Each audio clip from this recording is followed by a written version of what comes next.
નમસ્કાર મિત્રો, મારી YouTube channel GK and current અફેર્સમાં આપનું હાર્દિક સ્વાગત છે. મિત્રો, આજના વિડીયોમાં આપણે જોઈશું 10 મજેદાર સામાન્ય જ્ઞાનના પ્રશ્નો એટલે કે જનરલ નોલેજના મોસ્ટ ઇમ્પોર્ટન્ટ પ્રશ્નો અને તેના જવાબો. દરેક પ્રશ્ન માટે તમને 5 સેકન્ડનો સમય આપવામાં આવશે અને જો જવાબ ખબર હોય તો જવાબ કોમેન્ટ કરતા જજો અને વધારે સમય જોતો હોય તો વિડીયોને પોઝ કરી દેજો. મિત્રો, વિડીયોની શરૂઆત કરતાં પહેલાં જો તમે અમારી ચેનલને હજુ સુધીમાં સબસ્ક્રાઇબ નથી કરેલી તો સબસ્ક્રાઇબ કરી દેજો અને બાજુમાં આપેલ બેલ આઇકોનને પણ દબાવી દેજો. મિત્રો, પહેલો પ્રશ્ન તમારા માટે કે દુનિયાનો સૌથી વિકસિત દેશ કયો છે?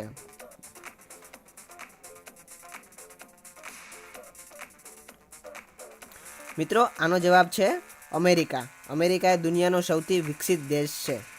હવે જોઈએ પ્રશ્ન નંબર 2 કે દુનિયામાં સૌથી વધારે આકાશમાંથી વીજળી ક્યાં પડે છે?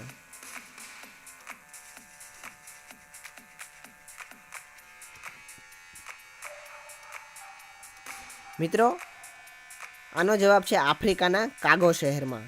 આફ્રિકાના કાગો શહેરમાં દુનિયાની સૌથી વધારે આકાશી વીજળી પડે છે. હવે જોઈએ પ્રશ્ન નંબર 3 કે લિફ્ટની અંદર અરીસો શા માટે લગાવવામાં આવે છે? આપણે લિફ્ટનો ઉપયોગ કરતા હોય છે અને અત્યારની લેટેસ્ટ લિફ્ટની અંદર એક અરીસો લગાવવામાં આવેલો હોય છે. તો શા માટે અરીસો લગાવવામાં આવે છે?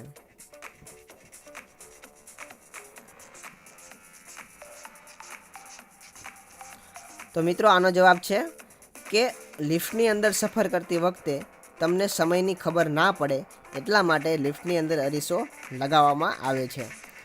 હવે જોઈએ પ્રશ્ન નંબર 4 કે ટ્રાફિક સિગ્નલની શરૂઆત સૌથી પહેલાં કોણે કરી હતી?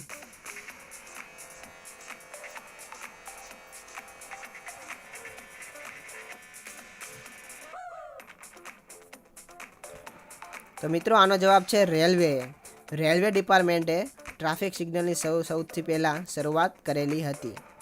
હવે જોઈએ પ્રશ્ન નંબર 5 કે દુનિયાનું સૌથી મોટું રેલવે સ્ટેશન કયું છે?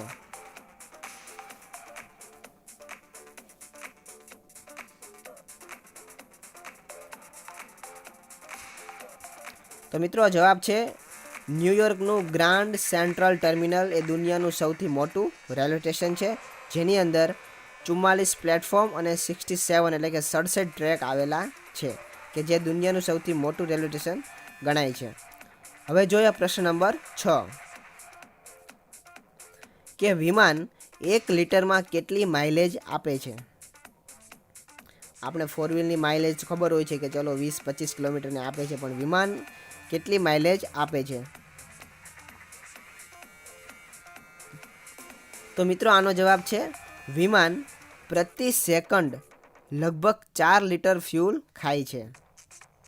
જે વિમાન હોય છે 1 સેકન્ડની અંદર 4 લિટર ફ્યુલ ઉપાડે છે. મિત્રો, એટલા માટે જે બોઈંગ 747 કરીને 747 કરીને પ્લેન છે એ 1 મિનિટમાં 240 લિટર ફ્યુલ વાપરે છે. એટલે માત્ર 1 મિનિટની અંદર 240 લિટર ઈંધણ વપરાઈ જાય છે પ્લેનની અંદર. મિત્રો, હવે જોઈએ પ્રશ્ન નંબર 7 કે જોબનું ફૂલ ફોર્મ શું છે? આપણે બધા જોબ કરતા હોઈએ છીએ, ઘણા બધા સરકારી જોબ, કોઈ પ્રાઇવેટ જોબ. તો મિત્રો, જે આપણે જોબ કરતા હોઈએ છીએ, પણ ખરેખર જોબનું ફૂલ ફોર્મ શું છે?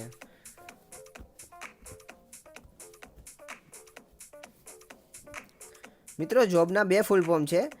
જે કેપિટલમાં જોબ લખેલું હોય છે JOB, તેનું ફૂલ ફોર્મ છે જસ્ટ ઓબે બોસ.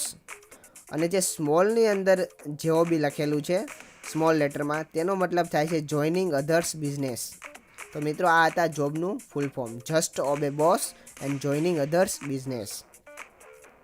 હવે જોઈએ પ્રશ્ન નંબર 8 કે સમોસાને અંગ્રેજીમાં શું કહે છે?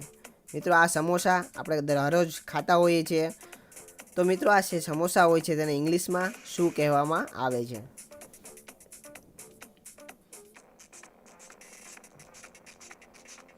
તો મિત્રો, સમોસાને ઇંગ્લિશમાં કહેવામાં આવે છે રિસોલ. ઘણા રાજ્યમાં તેને સિંઘાડા પણ કહે છે. સિંઘાડા તરીકે પણ ઓળખાય છે અને ઇંગ્લિશમાં એને રિસોલ કહેવામાં આવે છે. હવે જોઈએ પ્રશ્ન નંબર 9 કે મોબાઈલને હિન્દીમાં શું કહેવામાં આવે છે? અત્યારે મિત્રો બધા લોકો પાસે એક નહીં તો પણ બબ્બે મોબાઈલ હોય છે, પણ મિત્રો ઇંગ્લિશમાં આપણે મોબાઈલ કહીએ છીએ, પણ એને એકચ્યુઅલમાં હિન્દીમાં શું કહેવામાં આવે છે તે ઘણા ઓછા લોકો જાણતા હોય છે. તો મિત્રો આનો જવાબ જોઈએ તો હિન્દીમાં આને કહેવામાં આવે છે સ્વચાલિત દૂરભાષા યંત્ર. મોબાઈલને હિન્દીમાં સ્વચાલિત દૂરભાષા યંત્ર કહેવામાં આવે છે. હવે જોઈએ પ્રશ્ન નંબર 10 કે વાહનોના ટાયર હંમેશા કાળા કેમ હોય છે? 2 વ્હીલ હોય, 4 વ્હીલ હોય કે કોઈ પણ પ્રકારનું કોમર્શિયલ વાહન હોય, ટ્રાન્સપોર્ટ વ્હીકલ હોય, મિત્રો બધાના ટાયર કાળા કલરના જ હોય છે. તો આનું કારણ શું છે?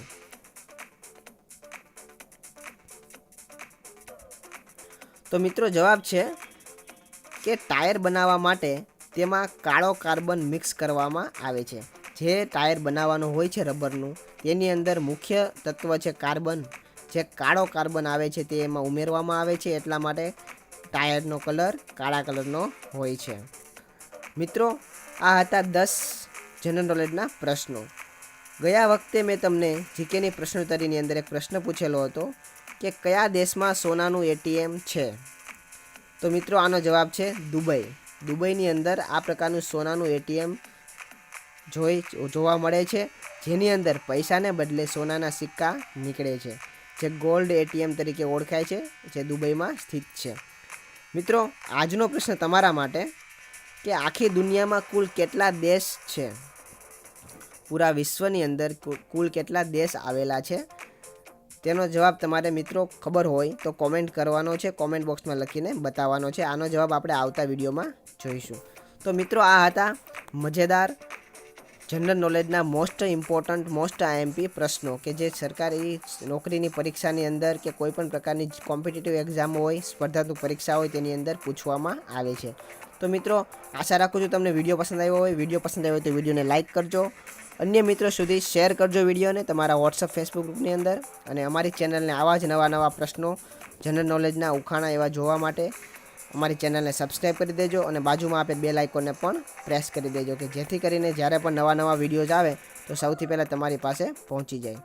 હવે મળીશું નવા વિડીયોમાં, ત્યાં સુધી રજા આપો. જય હિન્દ, જય ભારત.